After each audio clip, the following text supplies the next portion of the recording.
अकबर बीरबल से कैसे मिले। बादशाह अकबर और बीरबल की पहली मुलाकात की कहानी है। अकबर से पहली मुलाकात के समय बीरबल एक छोटे बालक थे, लेकिन अपनी निडरता और वाक्पटुता से उन्होंने उस समय ही अकबर को प्रभावित कर लिया था। एक बार बादशाह अकबर अपने कुछ सिपाहियों को लेकर शिकार पर निकले। शिकार करते करते वे सभी वन में बहुत आगे निकल आए और रास्ता भटक गए। अत्यधिक प्रयासों के बाद भी उन्हें आगरा राजमहल जाने का रास्ता नहीं मिल सका। धीरे धीरे शाम घिरने लगी। सबका भूख प्यास से बुरा हाल हो गया, लेकिन वे रुके नहीं और अनुमान के आधार पर आगे बढ़ते रहे। कुछ देर में वे सब एक तिराहे पर पहुंचे। उन्हें उम्मीद थी कि वहां से एक रास्ता अवश्य महल को जाएगा, लेकिन कौन सा, ये पता करना आवश्यक था। आसपास कोई ऐसा व्यक्ति दिखाई नहीं पड़ रहा था जिससे रास्ता पूछा जा सके। सब चिंतित होकर इधर-उधर देख रहे थे। तभी बादशाह की दृष्टि एक बालक पर पड़ी जो उनकी ओर ही आ रहा था। पास आने पर बादशाह अकबर ने बालक से पूछा, बालक, जरा बताओ तो आगरा के लिए कौन सी सड़क जाती है। बादशाह का प्रश्न सुनकर बालक हंस पड़ा और बोला, महाशय, सड़क कहीं नहीं जाती, जाना तो आपको ही पड़ेगा।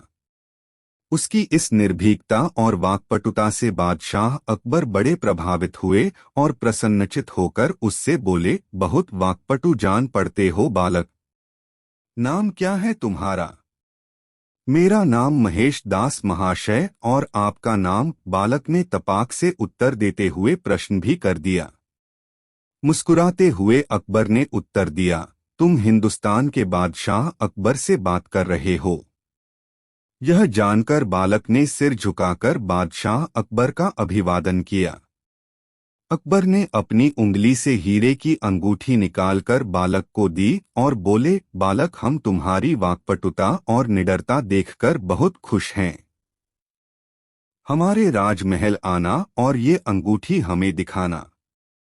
हम तुम्हें तुरंत पहचान जाएंगे और इनाम देंगे। चलो अब बता दो कि आगरा जाने का रास्ता किस ओर है। बालक ने अंगूठी ले ली और आगरा जाने का रास्ता उन्हें बता दिया। समय व्यतीत हुआ और महेश दास युवा हो गया। एक दिन उसने बादशाह से मिलने उनके राजमहल जाने का विचार किया और उनकी दी हुई अंगूठी लेकर अपने घर से निकल पड़ा। राजमहल पहुंचकर वह हैरान रह गया। कीमती पत्थरों से निर्मित और बेहतरीन नक्काशी से सज्जित आलीशान राजमहल देखकर उसकी आंखें फटी की फटी रह गई।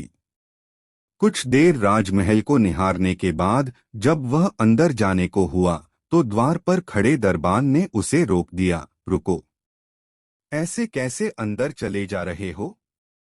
बादशाह अकबर के द्वारा दी हुई अंगूठी दिखाते हुए महेश दास दरबान से बोला, महाशय, मुझे जहां पनाह से मिलना है।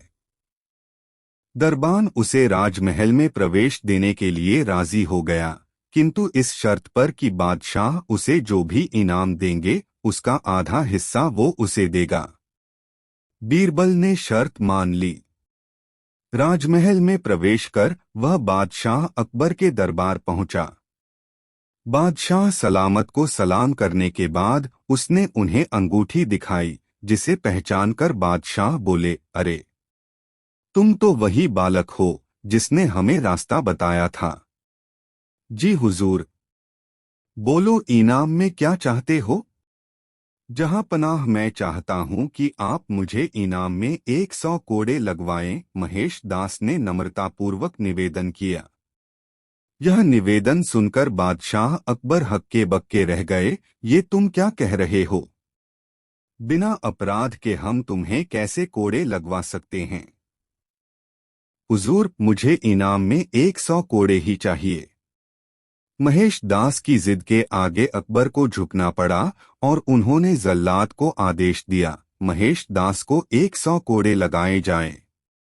जल्लाद ने महेश दास को कोड़े लगाना का शुरू किया।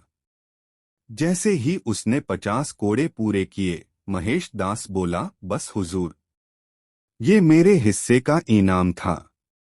इनाम का आधा हिस्सा मुझे अपने वचन अनुसार आपके दरबान को देना है, इसलिए 50 कोड़े उसे लगाए जाएं। यह कहकर महेश ने राजमहल में प्रवेश के लिए दरबान से हुई बातचीत का पूरा विवरण बादशाह अकबर को दे दिया। यह बात सुननी थी कि दरबार में ठहाके लगने लगे। बादशाह अकबर ने दरबान को 50 की जगह 100 कोड़े लगवाए। महेश दास की बुद्धिमानी को देखते हुए उन्होंने कहा, महेश, अपनी बुद्धिमानी के कारण आज से तुम बीरबल कहलाओगे। और अपने नवरत्नों में सम्मिलित करते हुए उसे अपना मुख्य सलाहकार नियुक्त कर लिया। इस तरह बीरबल अकबर के कासमकास बन गए।